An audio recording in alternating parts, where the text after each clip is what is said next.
Environment is the most important issue nowadays. Due to the growing industry and every emerging technology we are facilitating from also damages our environment through harmful emissions, and due to the infinite number of network devices on the globe, the concept of green computing is of serious attention. The huge amount of computer systems and computer technologies has a direct impact on any environmental issues. Computer manufacturers use a big amount of lead, cadmium, mercury and other toxic materials during the computer production. Additionally, the excessive consumption of energy and carbon footprints emissions, which are containing units of carbon dioxide, makes environment suffering from permanent pollution. Fortunately, green computing is coming up to respond to all these issues.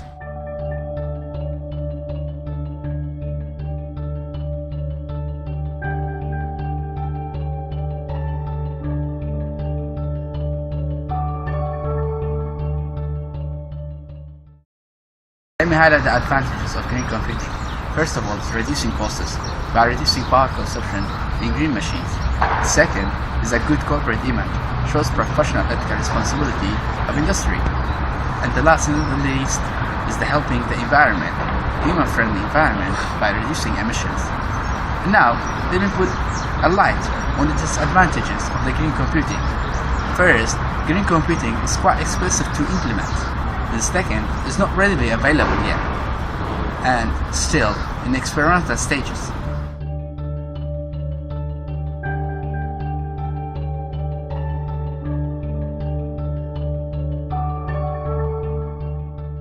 Hi, I'll be discussing about the several initiatives and strategies that a lot of companies and organizations are following in recent days. Moreover, I would refer about how humans have implemented green computing at an individual level.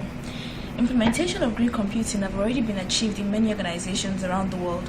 The U.S. Environmental Protection Agency's Energy Star program focuses to initiatives towards green computing for each industry.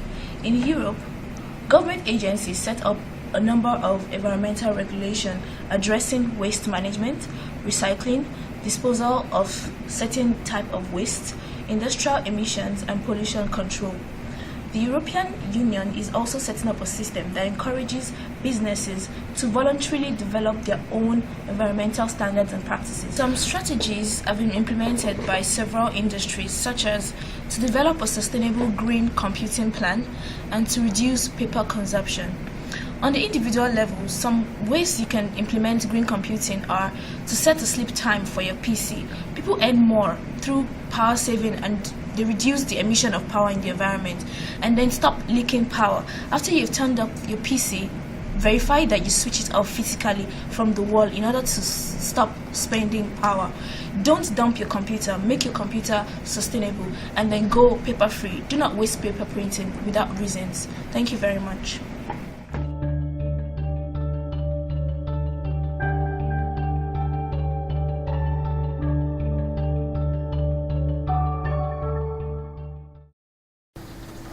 Can you please give us a brief overview of green computing and the importance?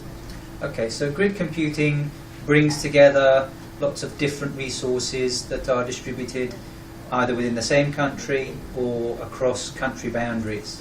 And grid computing allows particularly complex problems to be solved efficiently by breaking up a problem into smaller chunks and using lots of different computers in order to solve these little chunks and put them all back together.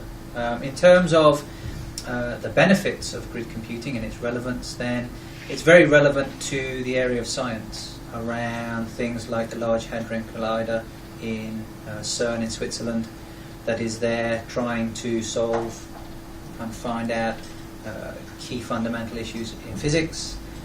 Grid computing has also been used very heavily for things like the Human Genome Project, where you have particularly computer-intensive tasks that if you use one computer, it would take an extremely long time to be able to solve it, whereas if you can split the problem down into reliable and easy chunks, then each of the computers can solve those small problems quickly and in parallel.